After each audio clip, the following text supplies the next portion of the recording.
Hey, Rainey. Good morning. Can you hear me okay? Good morning, Linda. Good morning, Thomas. Good to see you. And Jamie, good morning. Good morning. Good morning. Okay. Hi. Hi.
Donna, are you in a place you can admit people if they come in?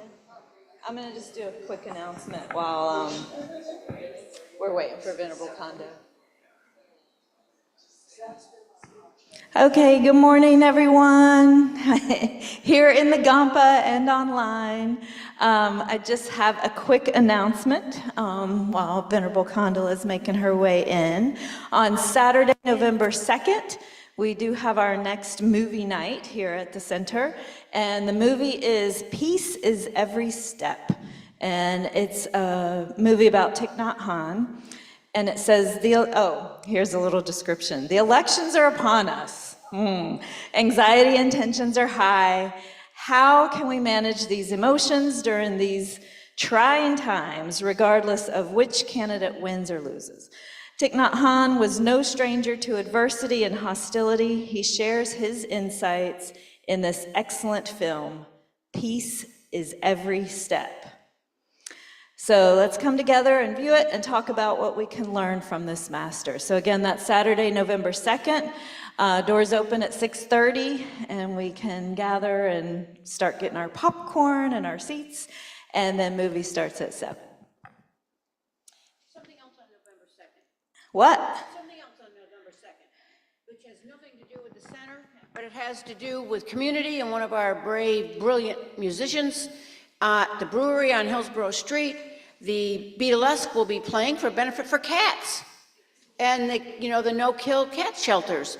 And it'll be outdoors, and it's wonderful. And it's a great way to get in a really good mood for the next week. Thank you. One more, hang on. Triangle Interfaith Alliance, there's an evening of food, fellowship, and thoughts regarding gratitude. So that one's coming up in November, Sunday, November 10th at 5 p.m. And this flyer will be on our doors, so you can check that out and get the address. And there will be also something, I don't think there's anything online yet, but there will be. So it's a potluck meal, followed by fellowship and inspirational thoughts on gratitude from the Triangle Interfaith Alliance members' perspective on faith. So check that out either online or these will be posted after this morning.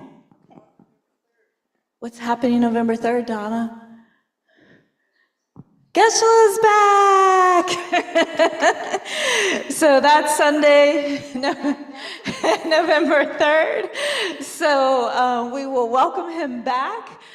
In the past, and I haven't planned this out yet, so I'm speaking off the cuff. We've lined up outside with katas to welcome him back, and in true Tibetan style. So very excited to have our dear Geshe-la back for Sunday mornings. But we have really appreciated everyone else who's been teaching on Sunday mornings. Thank you.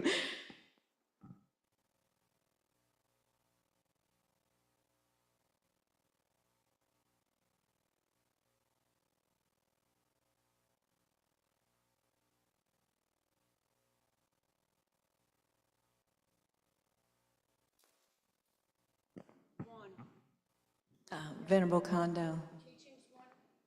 Can you use the mic?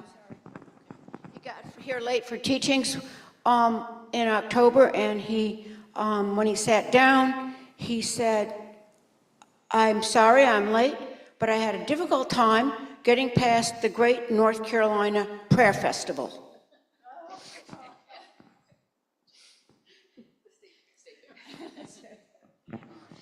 Meaning the state fair.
Okay, if you're in the Kadampa, please go to page 34 in the Gold Prayer Book, and we will start with the Shakyamuni Buddha mantra.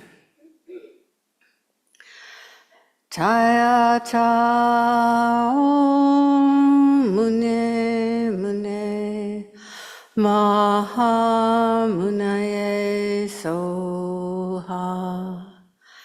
Taya ta om mune mune maha munaye soha.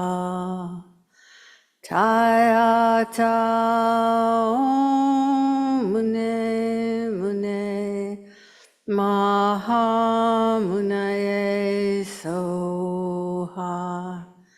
And now the Medicine Buddha stanza and mantra 3 times, also on page 34. Bhagawan with equal compassion for all, whose name when merely heard dispels the suffering of the lower realms, dispeller of disease and the three poisons, I prostrate to Medicine Buddha Lapis Light. Teata Om Bekanse, Maha Bekanse, Raja Samudgate Soha. Teata Om Bekanse, Maha Bekanse, Raja Samudgate Soha. Teata Om Bekanse, Maha Bekanse, Raja Samudgate Soha. Teata Om Bekanse, Maha Bekanse, Raja Samudgate Soha. Teata Om Bekanse, Maha Bekanse, Raja Samudgate Soha. Teata Om Bekanse, Maha Bekanse, Raja Samudgate Soha. Teata Om Bekanse, Maha Bekanse, Raja Samudgate Soha. And then the four immeasurables, let's say it twice in English and once in Tibetan. So the English is on page 34 and the Tibetan is on the bottom of page 37. May all sentient beings have happiness and the causes of happiness. May all sentient beings be free from suffering and the causes of suffering. May all sentient beings be inseparable from the happiness that is free from suffering. May all sentient beings abide in equanimity, free from attachment for friends and hatred for enemies. May all sentient beings have happiness in the causes of happiness. May all sentient beings be free from suffering and the causes of suffering. May all sentient beings be inseparable from the happiness that is free from suffering. May all sentient beings abide in equanimity, free from attachment for friends and hatred for enemies.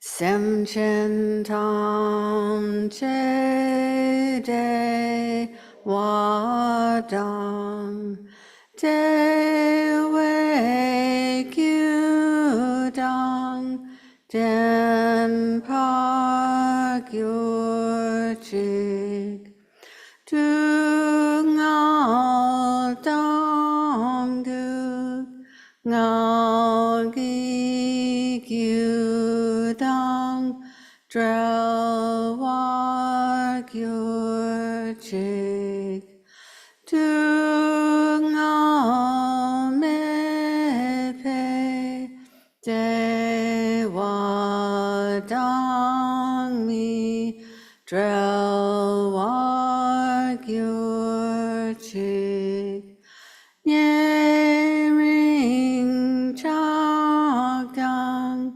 ni dang drel wei tang nyam la ne par gyurchik.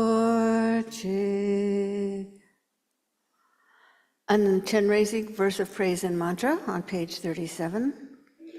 Not veiled by any fault, white in color, whose head a perfect Buddha crowns in light, gazing compassionately at all beings, to you, Chenrezig, all-seeing one, I prostrate. Om Mani Padme Hum, Om Mani Padme Hum, Om Mani Padme Hum, Om Mani Padme Hum, Om Mani Padme Hum, Om Mani Padme Hum, Om Mani Padme Hum, Om Mani Padme Hum. And now the green Tara, verse of praise and mantra. Tare liberates from psychic existence. Tu Tare liberates from the 8 fears. Ture liberates from all sickness. I prostrate to the liberator, Mother Tara. Excuse me. Om Tari Tu Re Soha. Om Tari Tu Re Soha. Om Tari Tu Re Soha. Om Tari Tu Re Soha. Om Tari Tu Re Soha. Om Tari Tu Re Soha.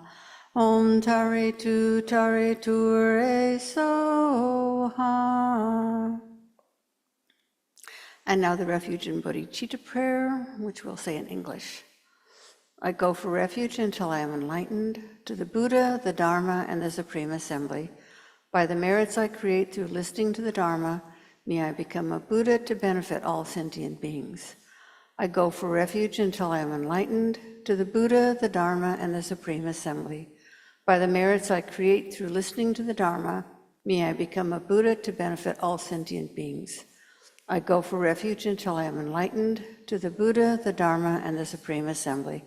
By the merits I create through listening to the Dharma, may I become a Buddha to benefit all sentient beings.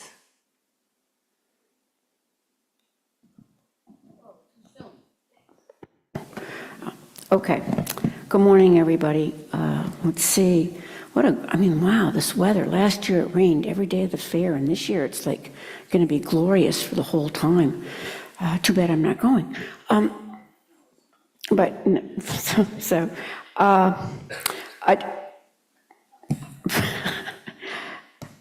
The topic today is the Dharma and social media. Okay, and after I thought about this, I thought, you have to be out of your mind. Well, I already am out of my mind, but specifically in this instance, I do not have a techno gene in my body. And so doing this, so what I need to preface this with, especially for all the IT people in the room, of which I know there are several, and also the natives to technology, all of social media, the technology social media that we have, as opposed to the immigrants like myself that were barely allowed across the border. And so I think I have all the Dharma fairly correct and with the lineage. As far as the IT information, so there could be some mistakes in here. If they're egregious, feel free to correct me. I'm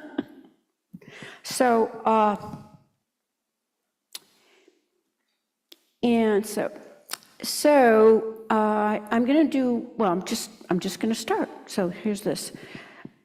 I'm going to start with the quote I finished with last week, which is the need for joy. Joy is one of the factors of enlightenment, is not only the fruit of awakening, but also a prerequisite. And,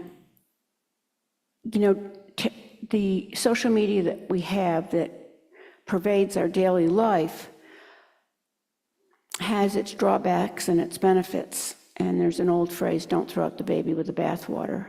So kind of the guide for this is, how do you use social media to bring joy into your life? Joy being that it continues to give you satisfaction versus the bowl of popcorn I ate last night when I was trying to do this, which I was disappointed with when it was empty. So do we use it, or does it use us? Via its design, the designers, the algorithms, oh my gosh, follow the money in its use to entice us to distraction, scam us, whatever.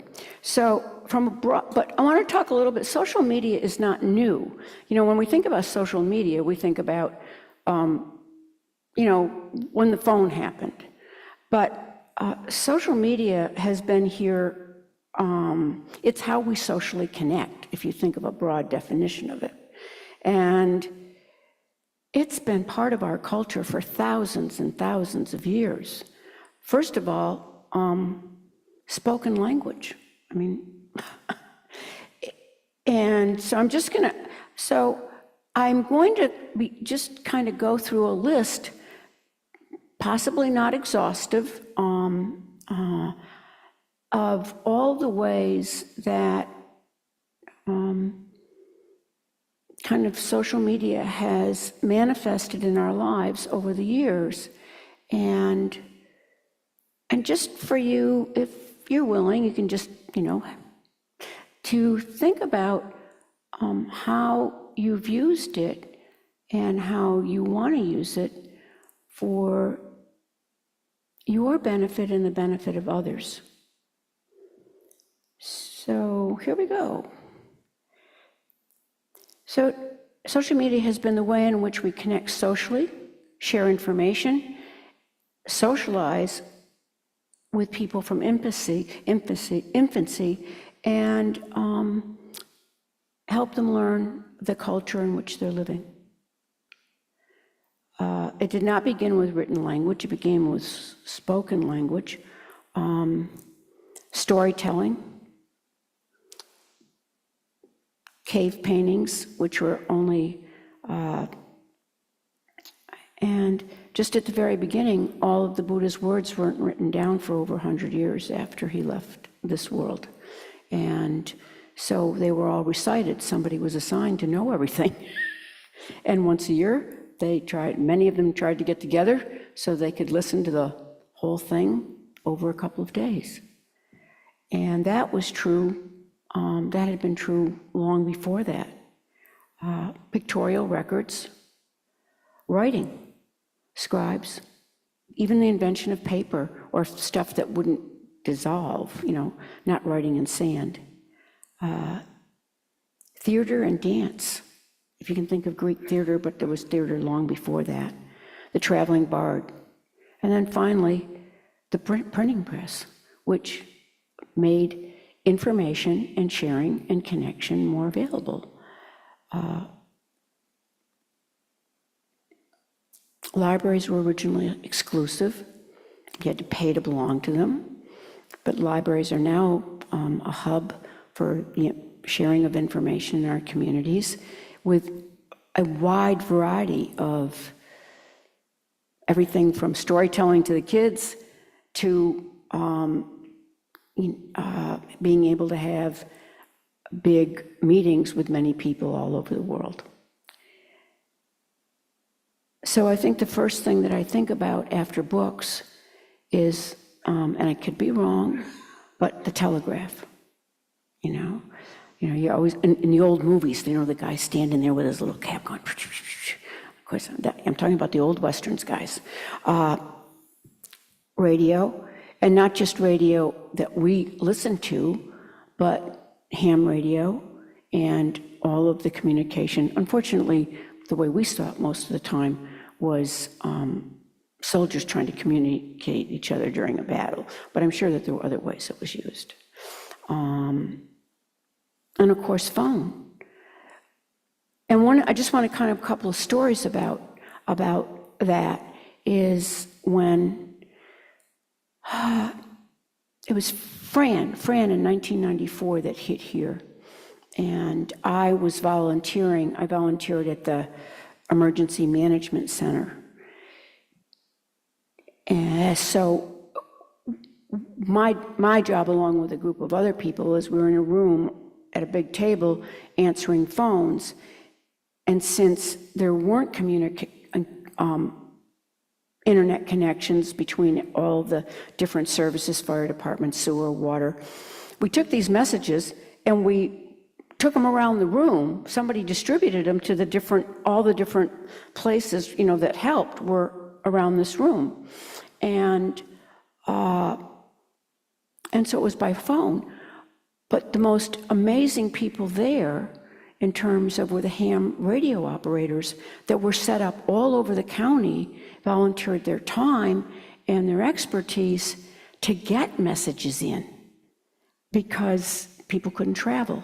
So, people that were trapped, older people that, whatever. So that was, and of course that's changed. And so where we go. So, and then there's films. Films, the silent films, and then real films. And certainly theater and films have been a vibrant, we used to go to movies, and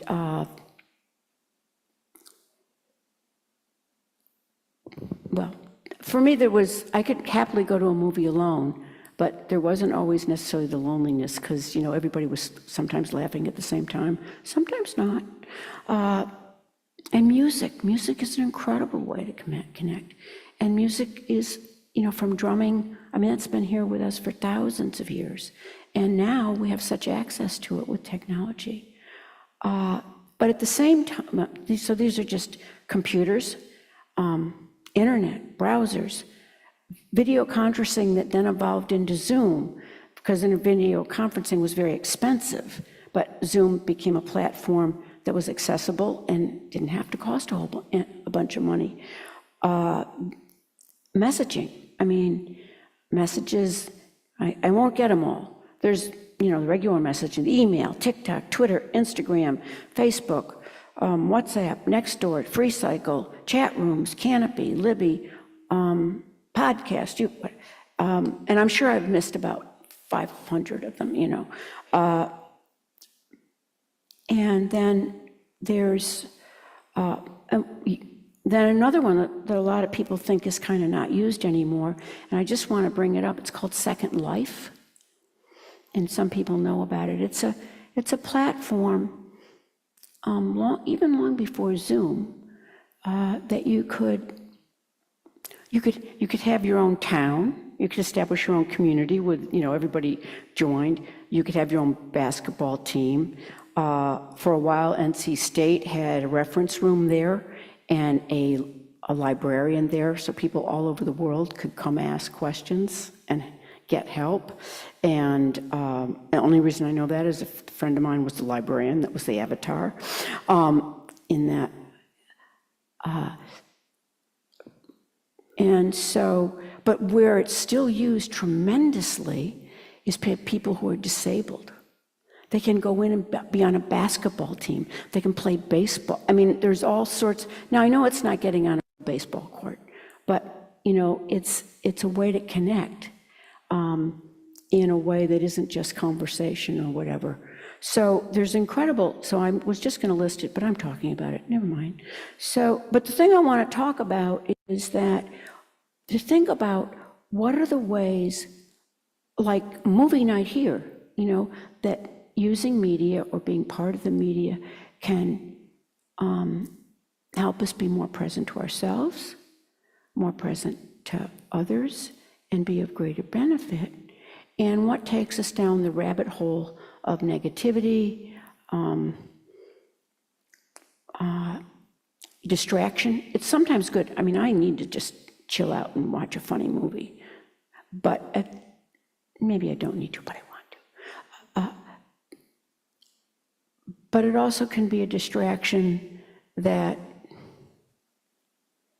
to numb,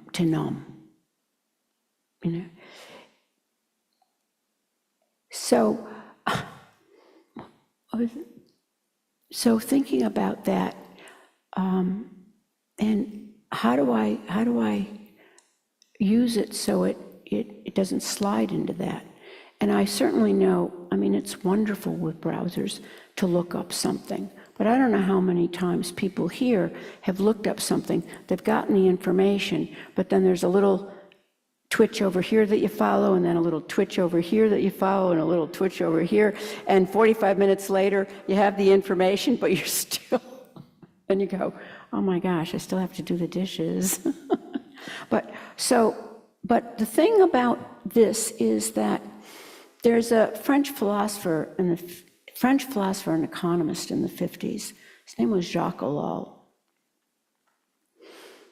And what he said about technology, because the computer was, new and big, was that when a new piece of doing something, particularly technology, and at the rate at which, it came in, it was, we had this, and then we had this, and then blah, blah, blah, blah, now, by the time you get a new phone home, they've brought out another one.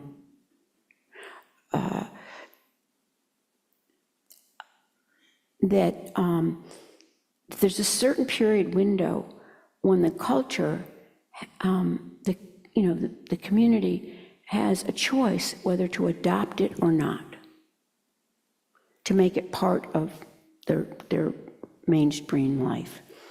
But that window isn't very big. And once it's passed, you can't let it go. It's essential to you. And one of the examples that he uses about that is after World War II, computers really, they weren't being used. They just really were in their infancy. That over the 2 million people that were displaced during World War II, the kids that were sent away, the families that were separated, without computers, all but 3% of them were found and re-gotten where they belong, where they needed to be.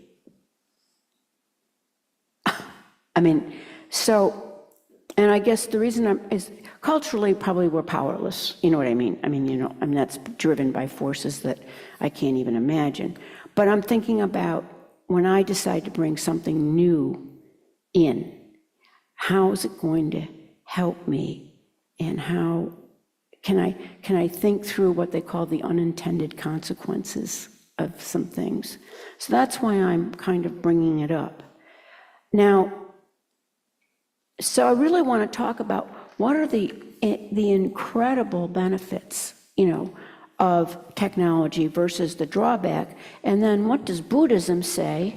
And it's 11:59, I have a half an hour. I made it at 11:31 last week, so, no, 11:30 and 59 seconds. So, bless my Apple Watch. So I want to talk about the drawbacks that, and then how the Dharma helps us. Let's see. Hey, missed that page. Oh, well, thought I'd printed it out. Well, hang on a sec. Let me pull up my iPad. So, it's here somewhere. Is it? Oh, yep. Sorry. Well, if people want to just, wait a minute, hold on. Let me go. I know I've got it here somewhere.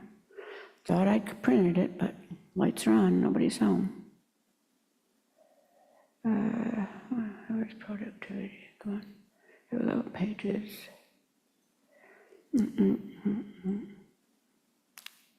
Oh, well, that's not very good. It didn't update. Okay, well, so we'll do it a different way. I feel like I've already mentioned some of them. It does help us keep connection. It helps us keep connection, with friends and families.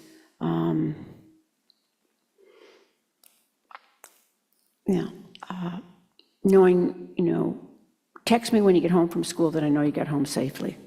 Those kinds of things. Drawback. I don't need a picture of what you had for lunch and why you liked it. Now, that's just me. Other people enjoy it, but there's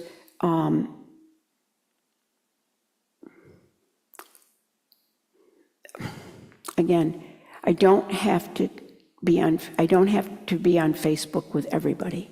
I don't have to be on Facebook Messenger with everybody. I don't need to depend on people liking my posts to feel like I exist and I'm valid.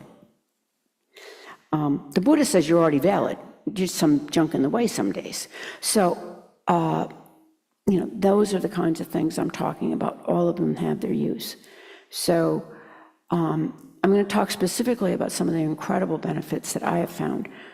My experience with Buddhism, regardless of the tradition or the organization, from the very beginning has been incredibly good positive in using the Dharma to make, technology to make the Dharma available and to help connect people. This is, for me, a stunning example. At Kala Chakra in Bodh in 2017, when I had the privilege of being there with 120,000 of my closest friends. Many Tibetans will travel wherever the Dalai Lama is, especially to Bodh. And at that time, many of them were, if they had the resources, were able to leave Tibet, get passage. Well, about 5 days before Kala Chakra occurred, the Chinese government announced, well, it wasn't Tibet anymore, excuse me, you can't find Tibet on the map, it's China, but announced that any Tibetans that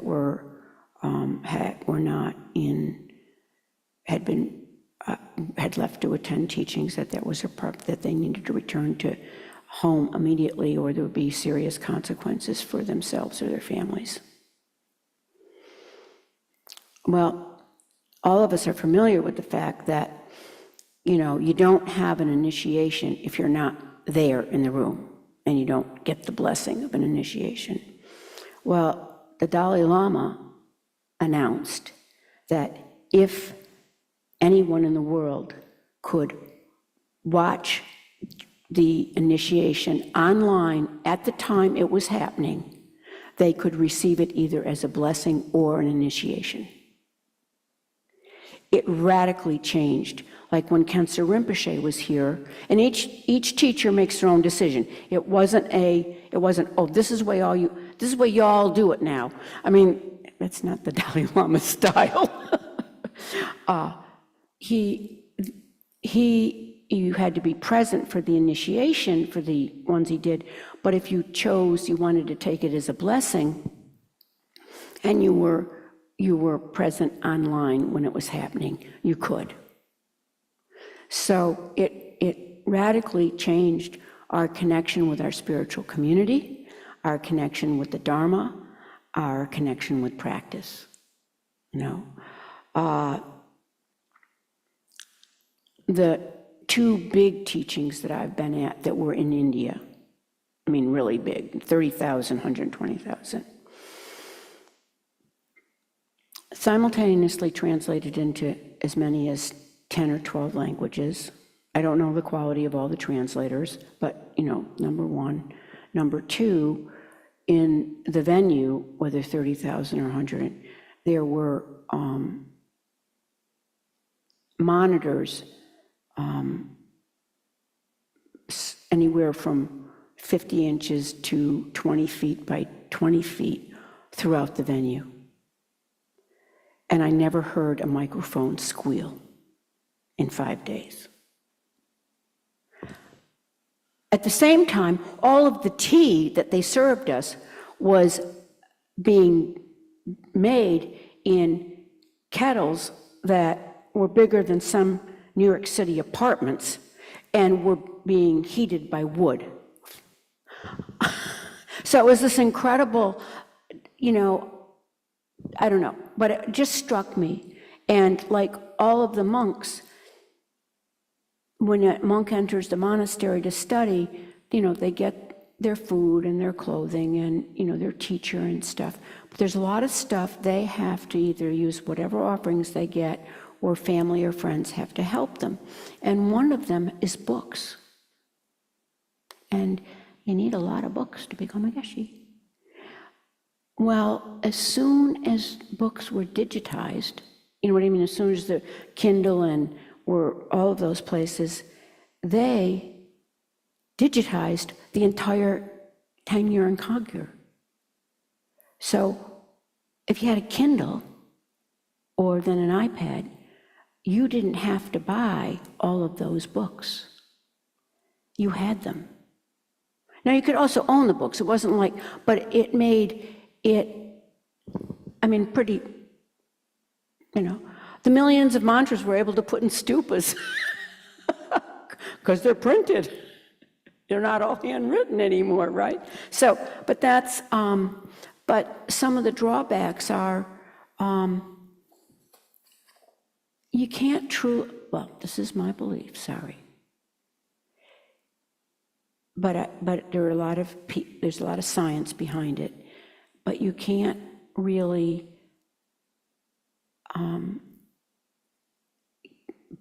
friends take time, real connection and confidence in another person takes time. And it takes presence. And it takes presence not just online looking at them, but it takes some kind of actual contact. Even a letter kind of feels more connected than a screen. They have found, they've done enough research and found that when we read something in hard print, we retain it better than we do when we see it electronically. Now that may be I'm an immigrant, they're natives. Some of the natives that may not be true for, so I'm not gonna, do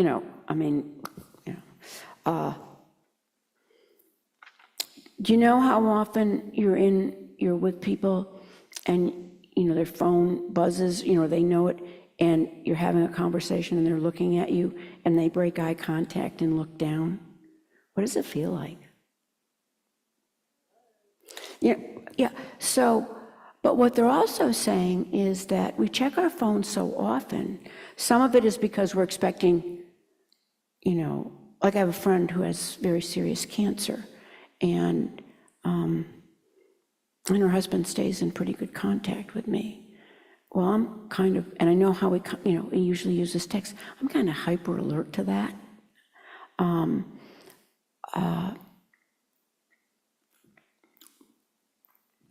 But they say the average person, the minimum that the average person looks at their phone, if they carry a phone all the time, is 4 times an hour, up to 20 or more. And they say what happens, we create a habit, of answering that. And what happens is when we try not to answer it when it dings, or when we have that urge to look at it, it pushes up our cortisol level.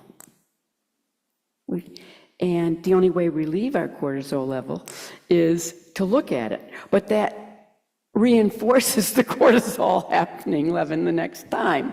And cortisol overload is lack of sleep, anxiety, depression, irritability. I don't know, am I cortisol? But I'm just saying that those are the things that we have some control over, right? But at the same time, well, you don't want to give up texting, right? It's useful.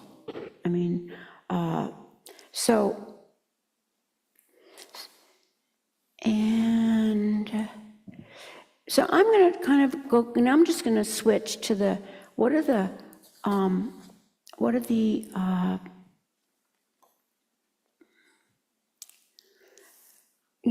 Dharma say about all this? Because it's really interesting. I thought, well, I need to find out what the Dalai Lama says. He's on Twitter. He's on Facebook. He's obviously on podcast. He's on Audible because of his books, you know what I mean? But what I found out is that all the stuff that gets posted on Twitter, I was like stunned.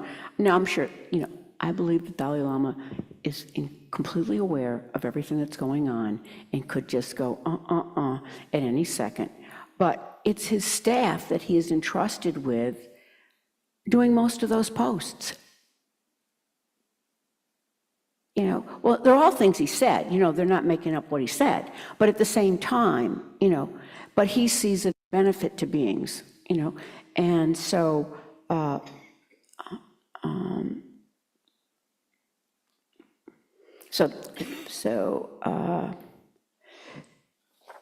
here, so that we recited, well, we recited the 4 measurables, but the 4 noble truths, the last one is, there is suffering, there is a cause, it can end, and this is the solution. Well, okay, well, that's very good, but what the heck is it? You know, I mean,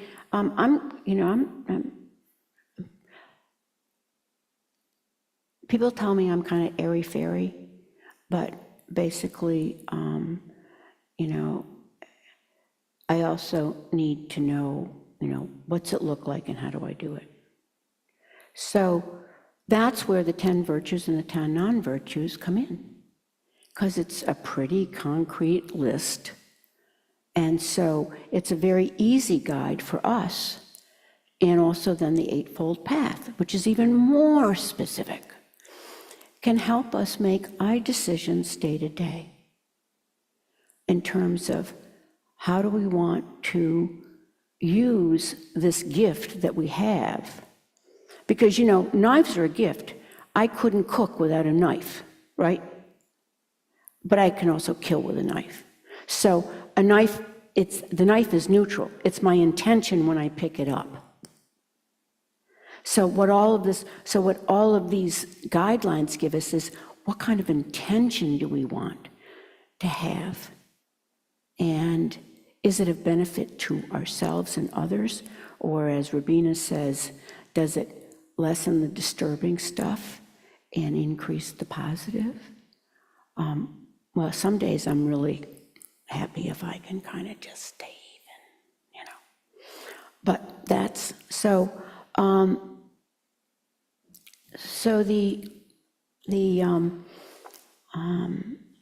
the 10 virtues, there's body, mind, and speech, okay?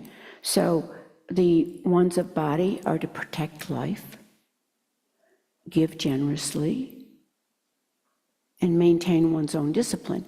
That includes, not stealing, not abusing people physically, no sexual misconduct. The list is long.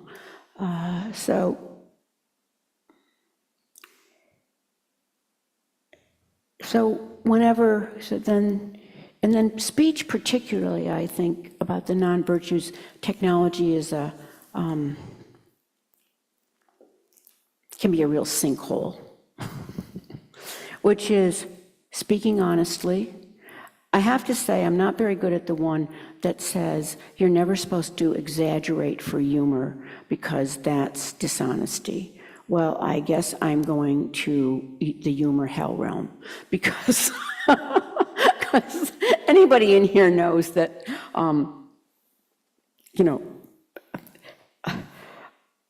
well, the Buddha exaggerated. Come on, let's get there. I mean, wait a minute, when you, excuse me, look at the description of the hell realms. That's why we Westerners don't like to read it. So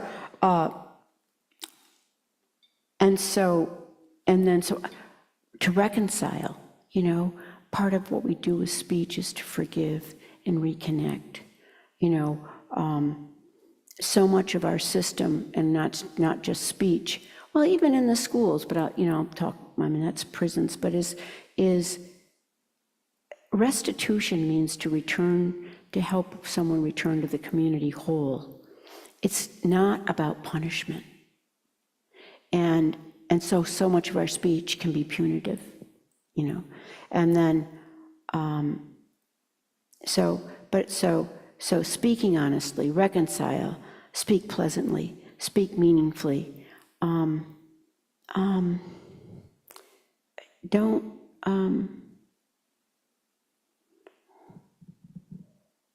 I'll just call it how sometimes it's an unkind description, but sometimes people are called poop stirrers. You know what I mean? They start making comments and, the group wasn't riled and then suddenly, but in mind, generosity of mind, and I'm not quite sure, I was thinking about what that meant, so I'll leave that to you. I have my own ideas, but those are my ideas. Loving kindness and a correct view of reality. And, one of the nuns here, Tendrin, well, she's been here, not here, whatever, Tendrin, before she ordained in this tradition, spent 6 months at Plum Village in France. And people would come to Thich Nhat Hanh, and go, yada, yada, yada, blah, blah, blah, blah. And Ty would just kind of, she said Ty's frequent response was, are you sure? And so it's such a simple way to remember that, I don't always, well, I never have the whole picture because I haven't seen emptiness directly, but even conventionally, I often have, most of the time I haven't seen the whole picture. So, each of those are antidotes to the 10 non-virtues in their own way. So the 10 non-virtues, the ones of body are killing, stealing, and sexual misconduct. Well, I guess I would, maintaining one's discipline, I think, is bigger than sexual misconduct. You know what I mean? It's,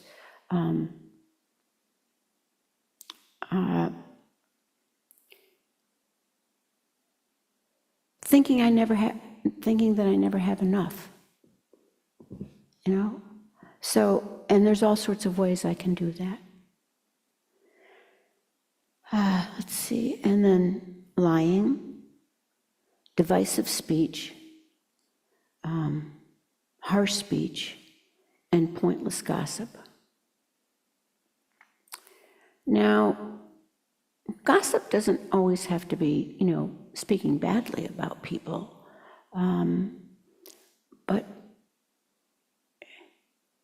do we have to spend our energy and the energy of other people just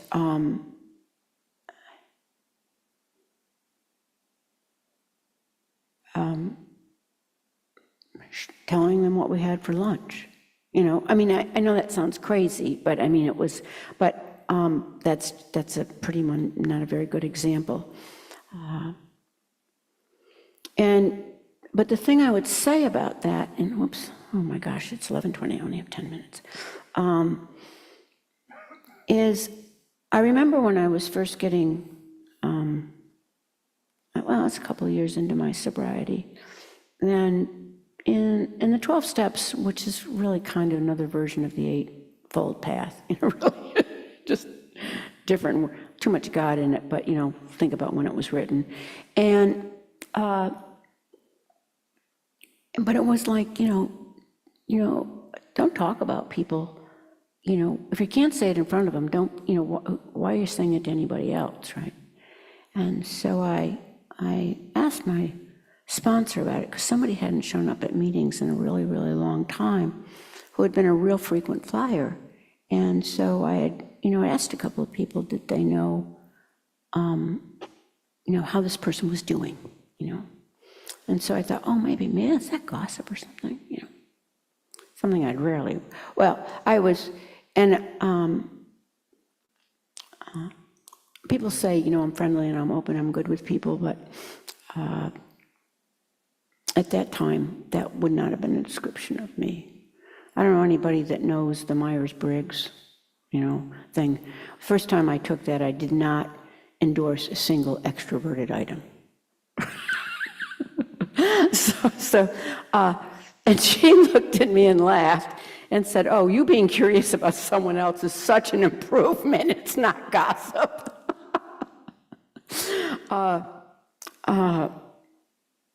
And then mind, greed, covetousness, harmful intent.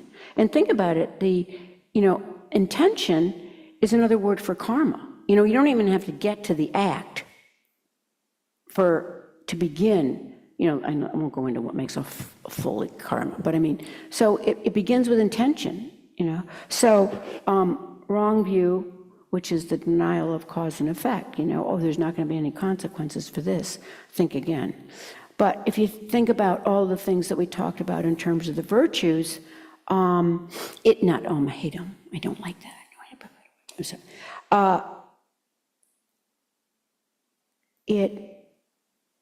Each of those is a counterbalance for it. And then And the thing that I think is really important, because this is also about Buddhist ethics, is Buddhist ethics is not about whether it's right or wrong or good or bad. It's about whether it's skillful or unskillful. Does it benefit your mind stream and the mind stream of others and help, or does it take it away or damage it? That is the criteria for our asking ourselves whether it's, from a Buddhist point of view, whether it's ethical or not. Now, right or wrong could also be a law issue, and that's another, don't ask people's opinion on marijuana in North Carolina.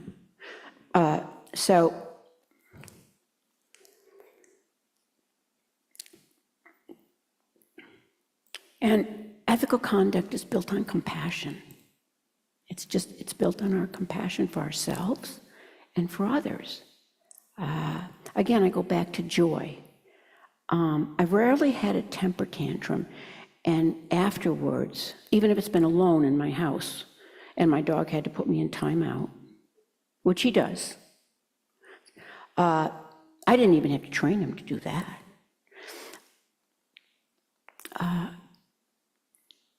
Where I lost my train? Mind cramp. Yeah, but I mean, it's that I end up feeling good about it. It creates, emotional exhaustion for me. I don't know about anybody else in here. And then compassion, to be skillful, is based on wisdom. Now, the ultimate in wisdom is obviously direct perception of emptiness, but even before that, there is wisdom, of developing wisdom. So we need, what did Rabina used to say? There's so many people that need eye surgery in Nepal, so you go to help them, but you're not a nurse, you're not a doctor, and you're not there to give money. So what are you doing? So if you really want to help, prepare, if you truly want to be of benefit. So that leads, but both the 10 virtuous, the 10 virtuous actions as antidotes to the 10 non-virtuous actions, and the Eightfold Path are the solution. And I know that Tantra is the speedy trap, speedy path, the superhighway.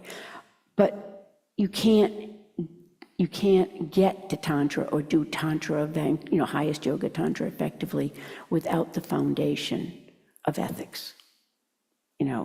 It's just not going to work, At least that's what they say, and I have confidence in that. So the Eightfold Path, it's just the list. It's right understand, and it's less the 10 virtuous actions and 10 non-virtuous actions are more talked about in our tradition, and the Eightfold Path, although the Eightfold Path pervaded the Buddha's teachings, it's not spoken about as concretely in our tradition. So right understanding, right thought, right speech, right action, right livelihood, right effort, right mindedness, and right concentration. So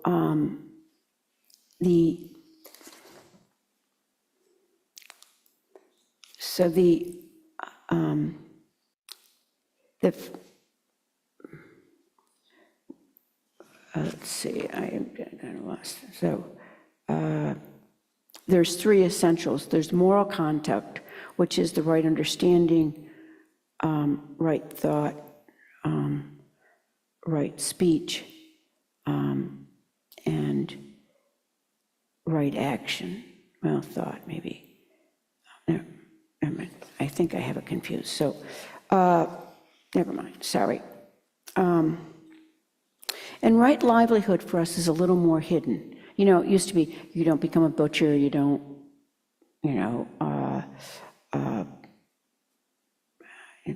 but for us, it's a little more subtle. for example, writing advertising copy, doing advertising.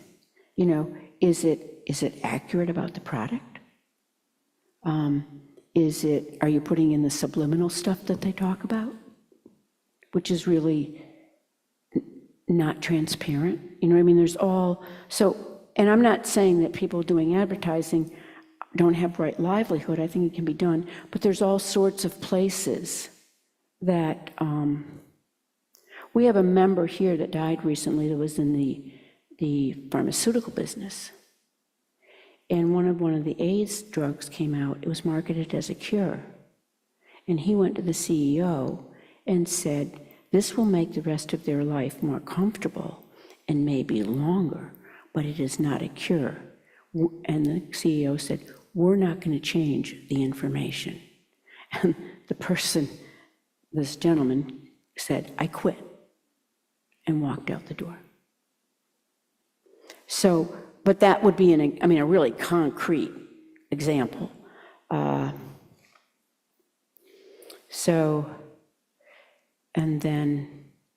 mental discipline is right effort and right mindfulness. And then, of course, the last two was right thought and right understanding, which is wisdom. So if you think about it, they meld, they're just approaching it in a different way. But I'm just gonna, so here's my, and all of that fits into, and I know this is a lot of stuff, but it's kind of all under the same, I guess I think about it as spokes of the umbrella that can protect us. Of course, I can't read the spokes of my umbrella, but the 8 worldly dharmas, which is gain and loss, praise and blame, pleasure and pain, and fame and poor reputation. And I guess I began to think about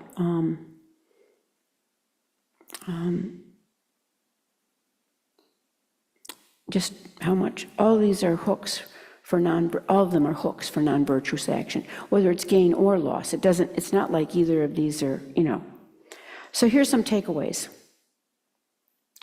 Can you show that? Okay. Yeah, could you show that, please? Oh, it's not going to be able to put it up?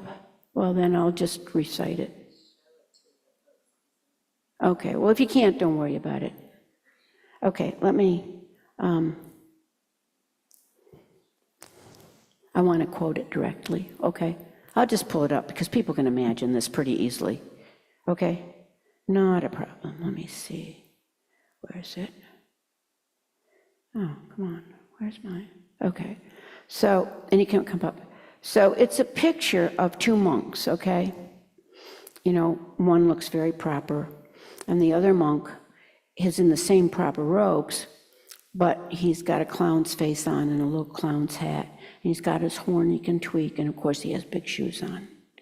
And the line says, the abbot questions the spiritual benefit of a vow of silliness. And the reason, first of all, somebody sent me that and I just loved it. Because I sent it to some of it because it kind of fits me, on some days it fits me to a T. But the other thing that I think that, oh my gosh, it's 11:31, I'll be really quick.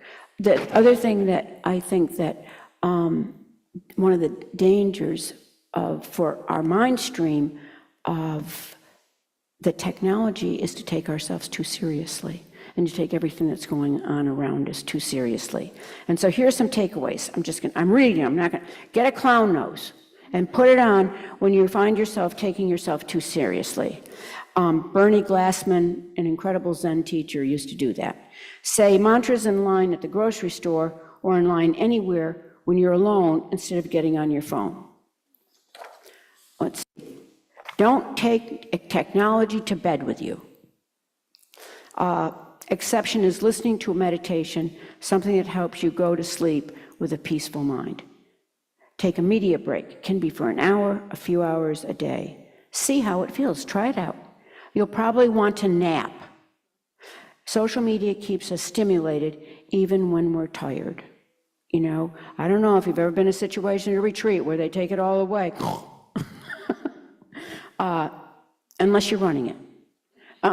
Experimenting with not having some kind of media always going on in the background. You know, it's like you can't, there's got to be music, there's got to be sound, there's got to be TV.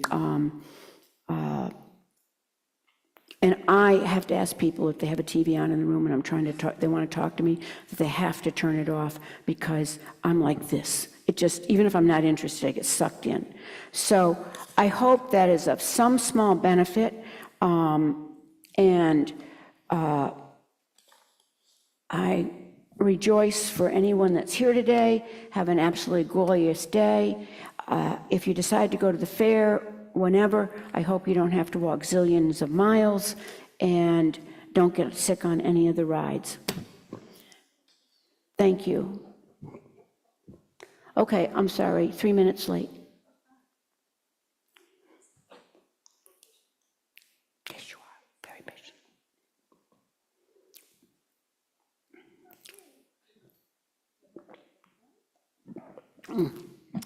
Okay, if you're in the Gampa, please turn to page 246, and we'll recite the dedication verses from Master Shantideva.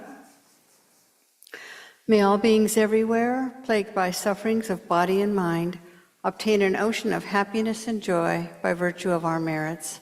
May no living creature suffer, commit evil, or ever fall ill. May no one be afraid or belittled with a mind weighed down by depression. May the blind see forms and the deaf hear sounds.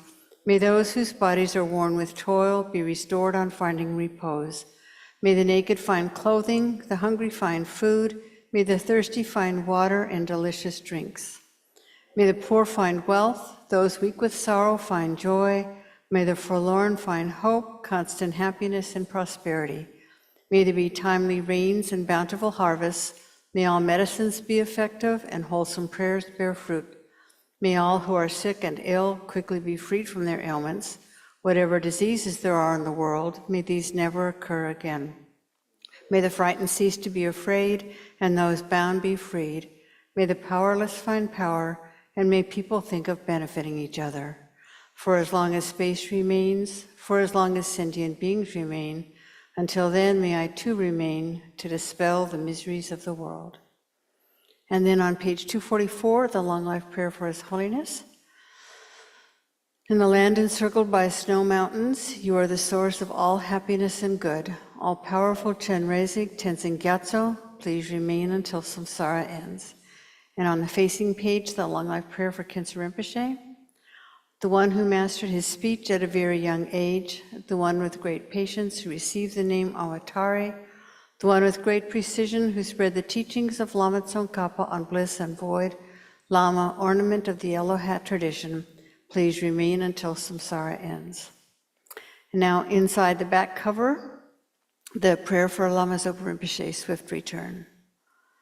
Peerless teacher and assembly of the children of the victorious ones, Shravakas and Pratyeka Buddhas, victorious Losang father and sons, along with the lineage masters, all the objects of refuge of infinite lands, please bestow the virtue and goodness of accomplishing this prayer here and now. Holding and spreading the Muni's precious and complete teachings through explanation and practice, you are the armor of patience that is never discouraged. Incomparable, venerable Guru, to you I make request. While striving single-pointedly for the sake of the victorious one's teachings, the sole gateway through which all benefit and happiness emerge, and from other living beings, you suddenly departed to peace. What a great loss. Nevertheless, through the undeceiving truth of the blessings of the ocean of the three jewels and the great waves of bodhicitta of the children of the victorious ones, may the smile of a reincarnation swiftly beam in glory for fortunate disciples. And now inside the front cover, the long life prayers for Geshe Gelik and Geshe Sangpo, starting with Geshe Gelik. Supreme Guide, you lead us on the many paths of virtue. A shining sun, you give us the best of excellent explanations. Supreme virtuous friend, you are constant companion. Lama, who has renounced fame, may you ever remain. And Geshe Sangpo, you who have steadfast imprints of virtuous qualities and keep the instructions of the glorious Guru in your heart. You who pass day and night with noble activities, great virtuous friend, may you have a very long life. And then 7 green Tara mantras to benefit all sentient beings. Om Tare Tu Re So Ha. Om Tare Tu Re So Ha. Om Tare Tu Re So Ha. Om Tare Tu Re So Ha. Om Tare Tu Re So Ha. Om Tare Tu Re So Ha. Om Tare Tu Re So Ha.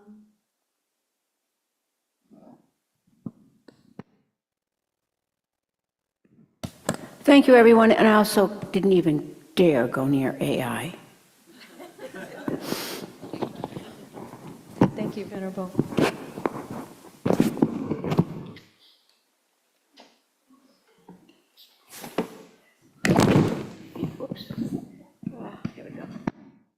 And there is a potluck next weekend, so please join us.